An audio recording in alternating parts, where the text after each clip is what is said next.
penculikan itu. Waktu malam itu Ade lagi tidur sama papa mama.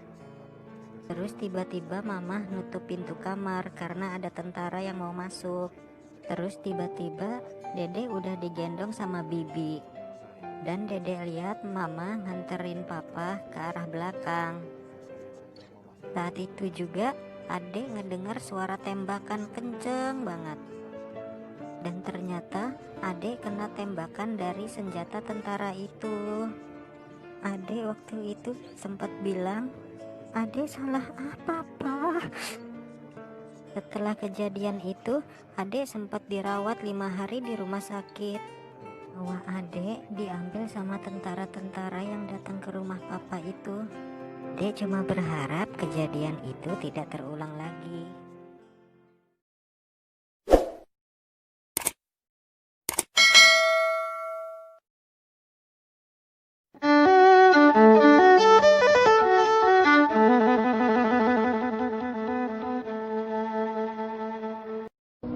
Saya Jenderal TNI Anumerta Ahmad Yani. Selain Jenderal Nasution, sayalah orang yang paling diincar PKI. Karena saya tegas menolak dibentuknya Angkatan Kelima.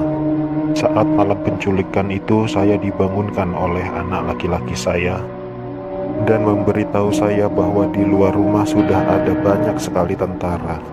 Setelah saya bertemu dengan mereka, saya diminta untuk menghadap ke istana. Dan ketika saya berbalik badan untuk mengganti pakaian, tak lama mereka langsung menembaki tubuh saya dari arah belakang. Biarlah saya berkorban untuk negara ini, sekarang giliran kalian. Dan jangan membiarkan paham komunis berkembang kembali di negara kita ini. Saya Maijen TNI Anumerta DI Panjaitan. Saya menjadi target operasi G30 SPKI karena keberhasilan saya dalam menggagalkan penyelundupan senjata dari RRC untuk PKI guna mempersenjatai buruh dan tani. Pada malam penculikan itu saya gugur ketika saya sedang memanjatkan doa. Pasukan laknat itu menembaki tubuh saya beberapa kali, dan tubuh saya dibawanya ke lubang buaya untuk dimasukkan ke sumur maut itu. Tapi saya rela berkorban untuk negara dan membela ideologi Pancasila. Salam cinta saya untuk negara tercinta ini dan untuk anak istriku serta keturunanku, semoga Tuhan selalu memberkati. Saya Letjen TNI Anumerta MT Haryono. Malam itu pasukan Cakrabirawa datang ke rumah saya dan meminta saya agar segera menghadap Presiden Soekarno di istana. Tapi karena kecurigaan istri saya begitu pula dengan saya, lalu istri saya mengatakan pada pasukan agar kembali pada pukul 8. Tapi permintaan istri saya itu ditolak oleh para pasukan pemberontak. Maka dengan segera saya mematikan lampu kamar dan menyuruh istri saya pindah ke kamar sebelah, dan saya menunggu penyerang pertama masuk ke kamar saya. Saat penyerang pertama masuk, saya berusaha merampas senjata yang dipegangnya, tapi saya tertembak oleh penyerang itu. Lalu jasad saya diseretnya keluar melalui pekarangan rumah dan dimasukkan dalam truk yang sudah menunggu di luar rumah untuk dibawa ke lubang buaya dan dimasukkan ke sumur maut itu bersama rekan-rekan saya. Saya Maijen TNI Anumerta R. Suprapto. Awal masa pendudukan Jepang, saya pernah dipenjarakan oleh tentara Dai Nippon ketika saya masih menjadi siswa Akademi Militer di Bandung. Setelah proklamasi, saya ikut berjuang melawan tentara Dai Nippon. Dalam operasi itulah saya berkali-kali selamat dari kepungan tentara Dai Nippon.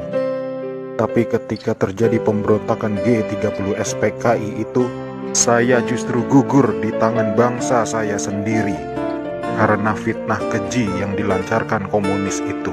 Tapi biarlah itu menjadi penutup rangkaian perjuangan saya demi tegaknya NKRI dan ideologi Pancasila. Lanjutkan perjuangan kami dan jangan beri kesempatan untuk komunis berkembang kembali di negara tercinta ini.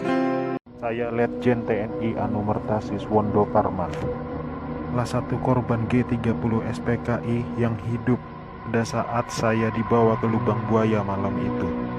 Setelah saya sampai di sana, saya mengalami penyiksaan dipukul, ditembak di beberapa bagian tubuh saya tanpa ampun. Sama seperti halnya Jenderal Yani, saya menolak keras dibentuknya angkatan kelima oleh PKI itu. Juga karena saya menolak menekan adanya Dewan Jenderal. Karena itu semua fitnah kejam dari mereka-mereka itu. Saya Aibda Anumerta Karel Satsuit Tubun. Saya satu-satunya pahlawan revolusi dari kepolisian. Pada malam penculikan itu, saya sedang berjaga di rumah Bapak Johannes Laimena.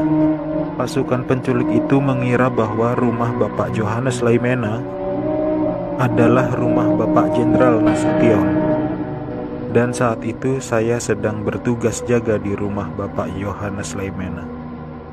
Dengan brutalnya para pasukan itu langsung merangsek masuk ke rumah Bapak Johannes.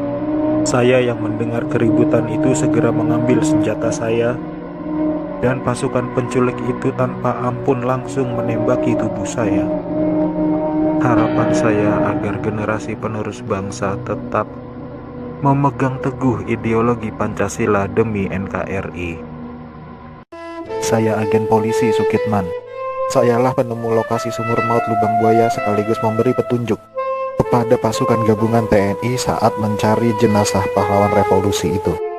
Karena pada saat malam penculikan itu saya juga dibawa ke lubang buaya oleh gerombolan pasukan penculik dan sempat ditahan di sana. Tapi saya dibiarkan hidup oleh pasukan pemberontak karena mungkin melihat pangkat saya yang masih rendah dan bukan ancaman untuk mereka.